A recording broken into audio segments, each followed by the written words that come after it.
Je suis ravie de pouvoir prendre la parole. Honorable sénateur, je prends la parole pour parler du S-241. Je voudrais remercier le sénateur Tannis d'avoir présenté ce texte de loi. Merci de nous donner cette occasion pour parler de la gestion des jeux de hasard. Je soutiens l'objectif du texte de loi et je pense que cette discussion s'est vraiment longuement fait attendre. Il s'agit d'une discussion qui porte sur la réconciliation économique et la compétence des Autochtones en la matière. L'appel à l'action numéro 92 de la Commission de la vérité et de la réconciliation met l'accent sur ce point. L'appel incite le secteur privé à adopter la Déclaration des Nations unies sur les droits des peuples autochtones comme cadre de réconciliation afin de l'appliquer aux activités opérationnelles impliquant les autochtones, leurs terres et leurs ressources. Nous savons que la Déclaration onusienne reconnaît le fait que les peuples autochtones ont le droit de déterminer les priorités et les stratégies visant le développement de leurs terres. Chers collègues, je pense que les jeux de hasard sur les terres de réserve s'inscrivent dans cette obligation. Je sais que le secteur est complexe. Les relations entre le fédéral, les provinces et les autochtones ne sont pas toujours évidentes. Mais nous savons que l'appel à l'action 92 et la déclaration onusienne n'existaient pas lorsque les provinces ont reçu la compétence des jeux d'argent. Les gouvernements autochtones n'ont pas participé à cette décision. Le S-241 nous donne l'occasion de réviser un système qui a été créé sans la participation des autochtones. C'est l'occasion pour nous de rectifier le tir. Peu importe la complexité de la chose. En Saskatchewan, on parle souvent de la réconciliation économique de façon générale. On a même dit que c'était une priorité gouvernementale en mai. Je m'en réjouis, mais il est important de comprendre qu'il nous reste beaucoup de pain sur la planche. En Colombie-Britannique, par exemple, les Premières Nations partagent 7% des revenus de la corporation de loterie. 7% à peine. Le modèle de la Saskatchewan est plus favorable pour les Premières Nations, si on le compare, mais illustre tout de même le déséquilibre de nos systèmes. En Saskatchewan, l'autorité des jeux de hasard gère les jeux autochtones et distribue les bénéfices en fonction d'un accord cadre. En vertu de ce cadre, après une allocation initiale à la Fondation pour les problèmes de toxicomanie, la moitié des bénéfices restants sont répartis entre toutes les Premières Nations de la province. 25% sont versés aux communautés d'accueil en fonction des résultats. Et ensuite, les 25% qui restent sont versés directement dans la bourse, dans le trésor. Je crois que les métis obtiennent quelque chose. En tout cas, les gouvernements provinciaux restent les principaux bénéficiaires de ces revenus, même si ce sont les communautés autochtones qui fournissent les terres et une partie du capital, sans parler de la main-d'œuvre. Je viens de Saskatoon et j'ai eu des conversations à ce sujet avec différents dirigeants autochtones, y compris le chef Darcy Bear de la nation Whitecap Dakota. L'expérience du chef nous montre les bienfaits des investissements. Avec le temps, le casino a été transformé en destination touristique. Imaginez un terrain de golf, un hôtel avec un agrandissement prochain, un casino et même un spa nordique qui devrait voir le jour. Mais ce sont quand même des partenaires mineurs dans un système qui dépend de leur succès.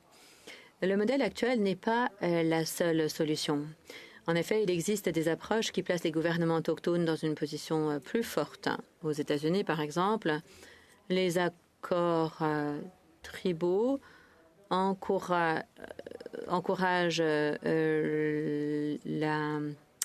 les autochtones à recevoir le gros des bénéfices.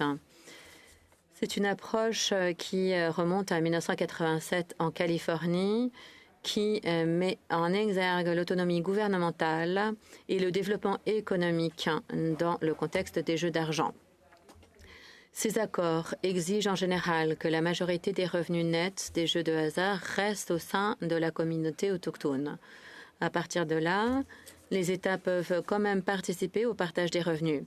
La différence clé, c'est que les négociations commencent à partir des autochtones et non de l'État. J'espère que nos délibérations vont prendre en compte ces approches sans suggérer qu'on devrait adopter un modèle. En même temps, il faut prendre en compte les risques potentiels. Voilà pourquoi l'étude en comité sera importante. L'ancien sénateur Brent Cotter a parlé de l'équité entre les Premières Nations lors du débat sur une version antérieure de cette loi. Et je lui en ai parlé il y a peu. Le sénateur Cotter était favorable à une plus grande participation des Autochtones à la gouvernance des jeux de hasard. Il a fait remarquer que les communautés situées à proximité des grands centres urbains ou touristiques sont bien mieux placées pour tirer profit de ces jeux comparativement aux petites communautés ou aux communautés éloignées. En Saskatchewan, nous avons un modèle de partage des revenus qui soutient un large éventail de Premières Nations, y compris les Premières Nations qui ne disposent pas elles-mêmes d'installations de jeux. Il y a des craintes à l'effet que si certaines nations peuvent se retirer des cadres provinciaux existants, cela puisse affaiblir les modèles de bénéfices collectifs soutenant actuellement un large ensemble de communautés. Cela aurait des répercussions réelles sur des communautés qui n'ont pas eu le même accès au capital ou aux débouchés commerciaux. Cela dit, et d'ailleurs le sénateur Tanis l'a fait remarquer, d'autres formes de développement économique générant des revenus pour les Premières Nations ne sont pas liées au partage des revenus avec toutes les autres Premières Nations et avec les provinces. Pour ma part, l'essentiel, c'est que la réconciliation économique exige que nous fassions confiance aux gouvernements autochtones pour prendre leurs propres décisions et investissements en matière de développement économique.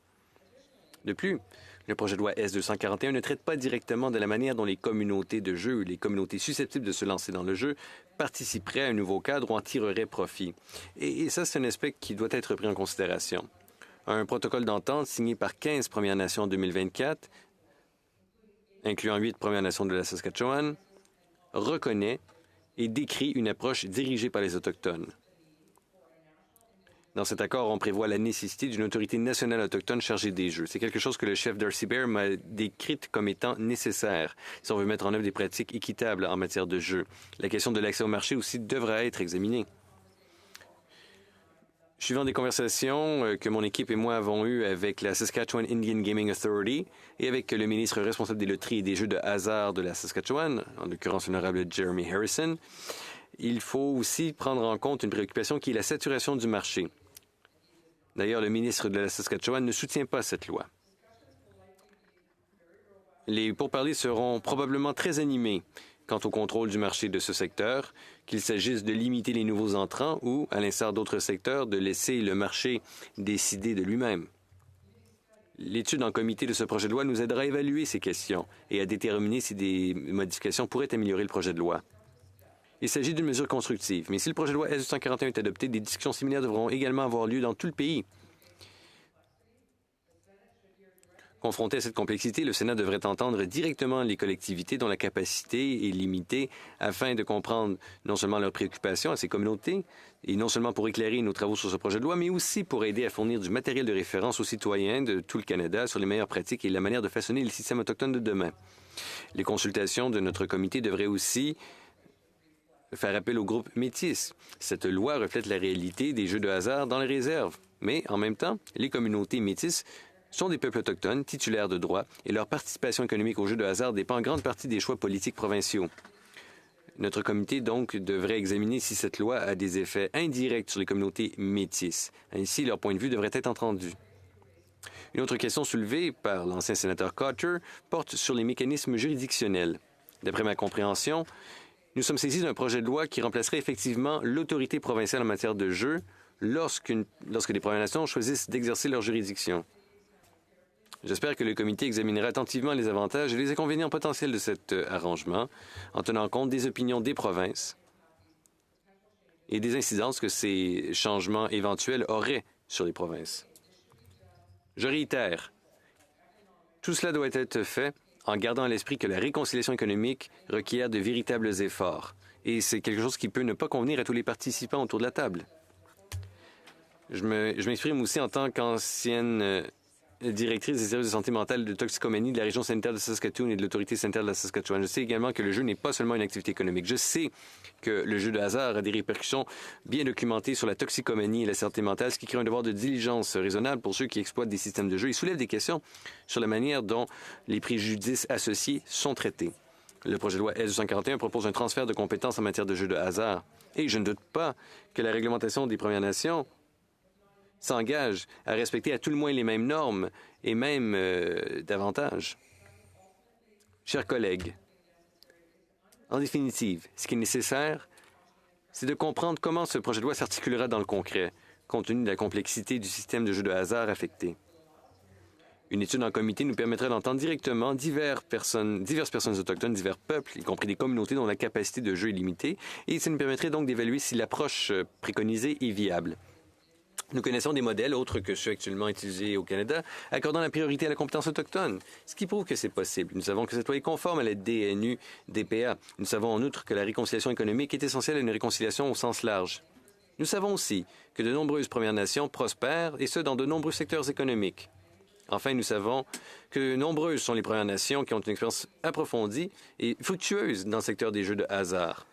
Que ces Premières Nations, en fait, ont investi des capitaux importants dans la création d'une expérience touristique complète. Nous avons atteint le point où il nous incombe d'examiner attentivement ce projet de loi. Il nous incombe aussi d'écouter les Premières Nations sur ce à quoi ressemble l'indépendance économique et aller de l'avant pour y parvenir tout en supprimant la surveillance coloniale. C'est pour toutes ces raisons, honorables collègues, que je soutiens le renvoi en comité de ce projet de loi. Merci. Miigwech.